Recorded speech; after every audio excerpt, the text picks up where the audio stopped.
Ladies and gentlemen, boys and girls, welcome back to the channel. It's your boy, World of Wrestling, here to discuss about AEW Double or Nothing 2023 review. As you may have already checked out before this video came up, was the WWE Night of Champions 2023. That was actually a very entertaining show. This was actually entertaining as well, but I'll be honest with you, I kind of preferred WWE's pay-per-view over this one. This was a good show. No doubt about it, hands down, was one of the better shows they had this year. Revolution was a good show. I mean, that main event they had in March or February, somewhere around there, they had a really great main event with MJF and Bryan Danielson. But this pay-per-view this year was really good. Compared to that one. This one had three really good build-up storylines going on in it, with several matches that were thrown in here that turned out to be really good, actually. Very enjoyable stuff. So I don't have too much to complain about. I mean, some of the matches could have been taken out. The House of Black defending their trios tag team titles was not very necessary at all. I don't think that was really needed. And Jade Cargill versus Taya Valkyrie, that match for the TBS Women's Championship really wasn't necessary either. I think that title should have been saved later on in the show for Jade Cargill and Chris Statlander, which it did, but that match didn't even have a legitimate match. Chris Statlander just went ahead and challenged for it in an impromptu match and won it in less than a minute. So, yeah. Some of these matches were duds. Some of them were really good. So let's go through the entire match card. Orange Cassidy went up against 20 other men in a blackjack battle royale for the AEW International Championship. Once again, Orange Cassidy looking good, still retaining the title. Why they did not have Jay White or Miro win the International Championship is beyond me.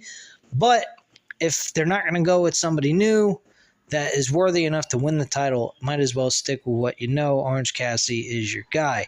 He eliminated Swerve Strickland as last person in the match and retained his international championship. This match was fairly decent. I mean, I'll be generous and give it a 3 out of 5 stars just because of Orange Cassidy's hard work as the international champion. But other than that, nothing really big here happened. Just your normal, typical battle royal. Following that, we had Adam Cole, baby, going up against Chris Jericho in an unsanctioned match, and Adam Cole walked away with the victory. This match was pretty fair. I think I'd give it a 3.5 out of 5 stars. There was a strong build here between these two leading up to the pay-per-view. Within like 2 months, I believe they built this up, which was not bad, and I'm sure it will continue after this, possibly. I will give this a 3.5 out of 5 stars. Following that, we had the AEW Tag Team titles. This match, I think, was a fucking terribly built match. I thought it was fucking pathetic. FTR, Dax Hardwood, and Cash Wheeler went ahead and retained the tag team titles against Jeff Jarrett and Jay Lethal, which wasn't even very necessary, also involving Karen Jarrett, Sanjay Dutt, and Satin Singh. Involved in this matchup throughout. Mark Briscoe was a special guest referee, and I didn't particularly care for this match all that much. I didn't think much of it at all. I'm going to give it a 3 out of 5 stars. It wasn't special to me at all. I wish the FTR had a better tag team to go up against for their tag titles, but it is what it is, I guess. But I just wasn't really my interest. It didn't intrigue me all that much. If I was to go back and watch this, I'd probably skip the match altogether, and it was 20 minutes long. So that's a lot of time within that pay-per-view that took up. So it wasn't that big of a deal in my personal opinion. Then we had Wardlow and Christian Cage for the TNT Championship in a ladder match. They did exactly what they needed to do.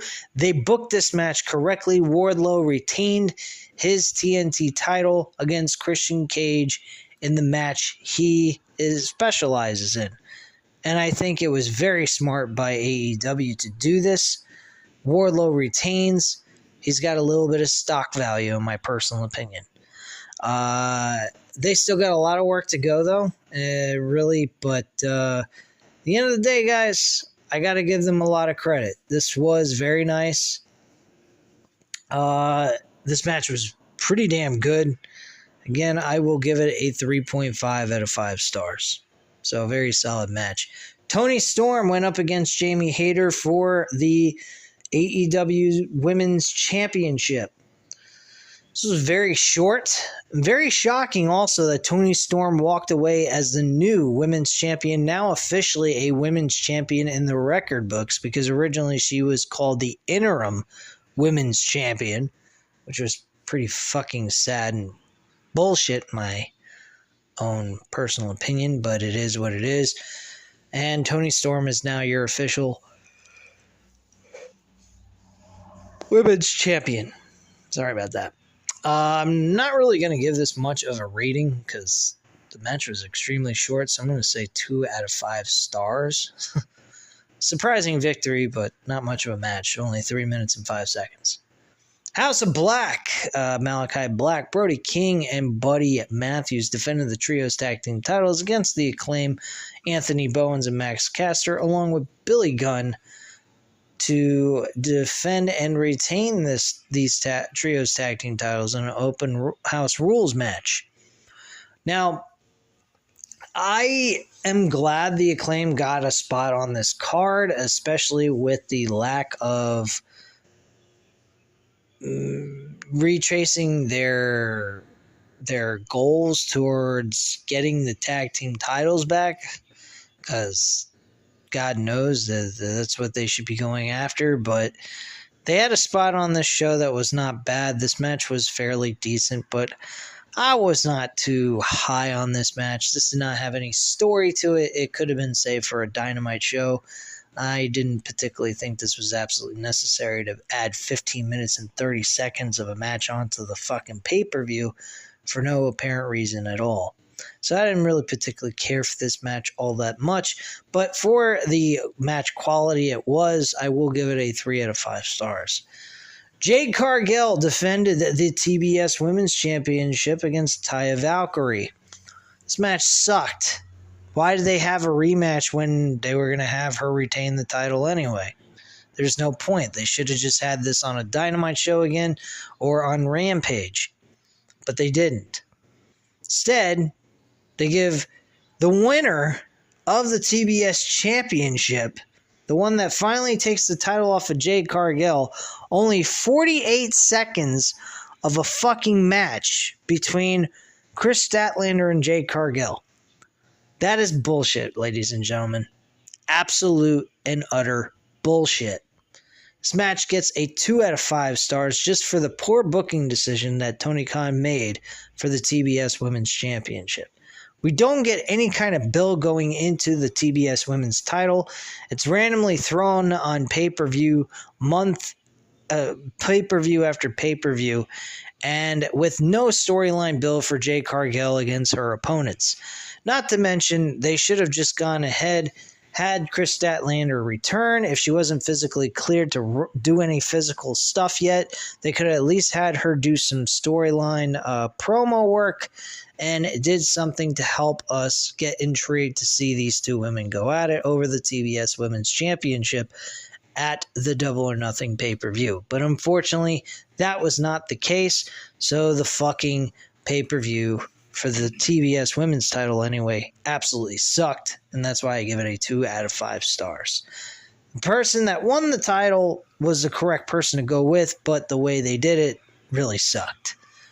Anyway, moving on to the two main events, which actually was the only other thing besides the TNT title and the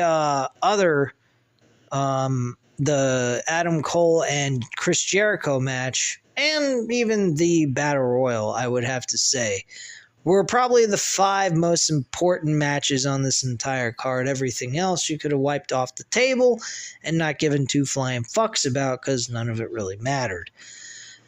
The co-main event of the evening last night was MJF defending the World Heavyweight Championship belt against Sammy Guevara, Darby Allin, and Jungle Boy Jack Perry in a fatal 4-way match. MJF did some things going back to what he was trying to do in the first place. For example, trying to get Sammy Guevara to convince himself that he should lay down for MJF and that MJF would pay him off if he laid down for MJF so that he could take care of his kid.